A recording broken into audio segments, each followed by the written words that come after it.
মদিনাতুল উলুম মাদ্রাসা কর্তৃক আয়োজিত 2024 তৃতীয় বার্ষিক মাহফিলে উপস্থিত সম্মানিত অতিথিবৃন্দ, বিশেষ অতিথি, প্রধান অতিথি, মাননীয় প্রিন্সিপাল মহোদয়, শিক্ষক শিক্ষিকা ও অভিভাবক বৃন্দ, আমার বড় ও ছোট ভাই ও বোনেরা, সবাইকে আমার শুভেচ্ছা ও অভিনন্দন।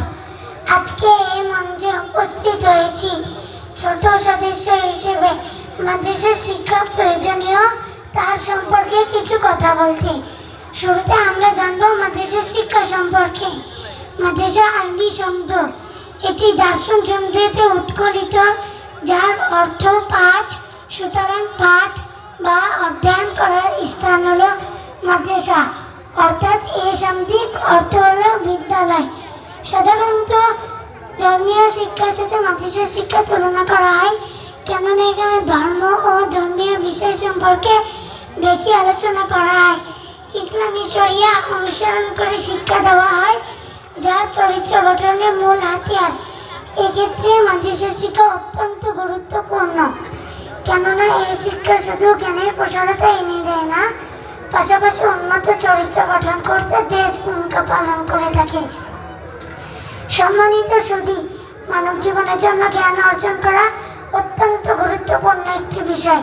যেমন প্রিয় নবী হযরত মুহাম্মদ সাল্লাল্লাহু আলাইহি ওয়াসাল্লাম নিজেই ইরশাদ করেছেন, তলাবুল ইলমি ফারিদাতুন আলা কুল্লি মুসলিমিন, অর্থাৎ প্রত্যেক মুসলমান নর নারীর জন্য জ্ঞান অর্জন করা আবশ্যক।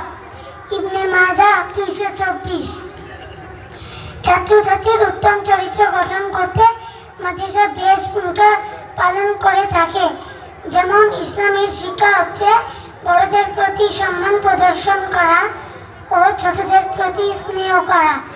যেমন রাসূল সাল্লাল্লাহু আলাইহি ওয়াসাল্লাম ইরশাদ করেছেন, লাইসা মিন্না মান লাম ইয়ারহাম সাগীরানা ওয়া ইউক্কির কাবীরানা, অর্থাৎ যে ব্যক্তি বড়দের সম্মান করে না ও ছোটদের স্নেহ করে না, সে আমার উম্মত নয়। তিরমিজি 1919। আর এই জ্ঞান ছাত্ররা অর্জন করে মাদ্রাসা হতে। কাজেই মাদ্রাসা শিক্ষায় শিক্ষিত হলে এই জ্ঞান সহজেই অর্জন করা যায়।